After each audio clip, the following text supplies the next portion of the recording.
এয়া প্ৰতিশ্ৰুতিৰ বতৰ, এয়া হৈছে প্ৰতিশ্ৰুতিৰ সময়।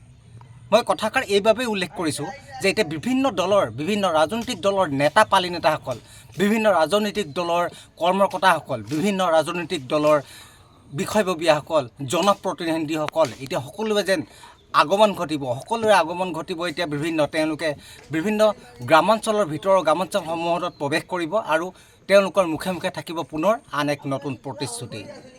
যিহেতু পঞ্চায়ত নিৰ্বাচন সমাগত আৰু পঞ্চায়ত নিৰ্বাচন বাকী থকাৰ অৱস্থাত এতিয়া কুচকাবাজ আৰম্ভ কৰিছে বিভিন্ন ৰাজনৈতিক দলসমূহে।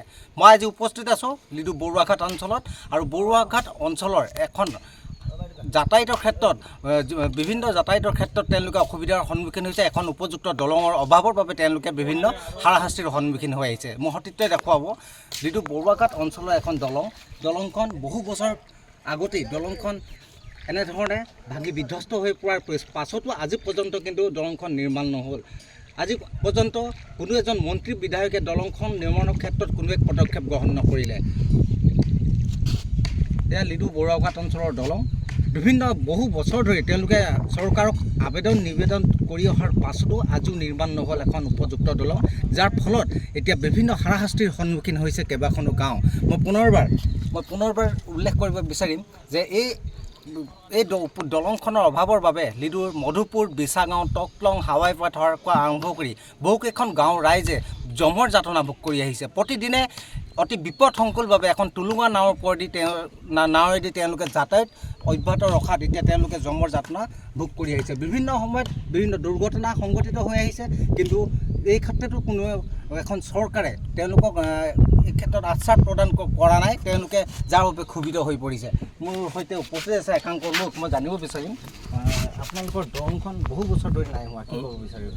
দলংখনৰ পৰা আমি বহুত অসুবিধা পাইছোঁ, আৰু দলংখন হ'লে আমি ভাল পাওঁ, কিন্তু বাৰবাৰতো ৰিপৰ্টাৰে আহি পিনি ইয়াত দলংখনৰ চৰকাৰে কি কৰিছে, কিন্তু চৰকাৰেতো কৈ আছে দিম আজিলৈ কিন্তু দিব পৰা নাই দলংখনৰ। কিন্তু দলংখনৰ কাৰণে আমি বহুত অসুবিধা পাইছোঁ, আৰু দলংখনৰ হ'লেতো ভালে হয়। দলংখনৰ কাৰণে বহুত অসুবিধা, ল'ৰা ছোৱালী স্কুললৈ যোৱাৰ কাৰণে বহুত অসুবিধা, আৰু বাৰিষাৰ দিনত বহুত অসুবিধা হৈ যায় আমাৰ নদীখনৰ পৰা। দলংখন পালেতো আমি বেছি ভালেই পাওঁ, কিন্তু দলংখন আজিলৈকে কোনেও দিব পৰা নাই। অকল দিম কৈ আছে, কোনেও দিব পৰা নাই। মই পুনৰবাৰ উল্লেখ কৰিছোঁ ND24 দৰ্শকসকলক, নিৰ্বাচনৰ পাক্ষণত ৰাইজেই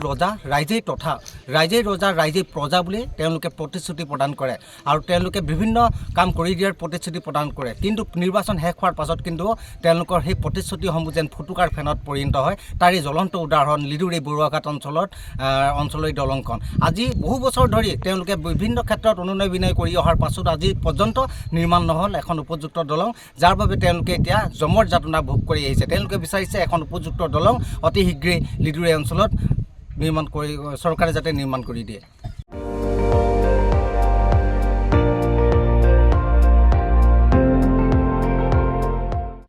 আপুনি চাই আছে ND24, সৰ্বশ্ৰেষ্ঠ নহয় সৰ্বোত্তমৰ দৌৰ।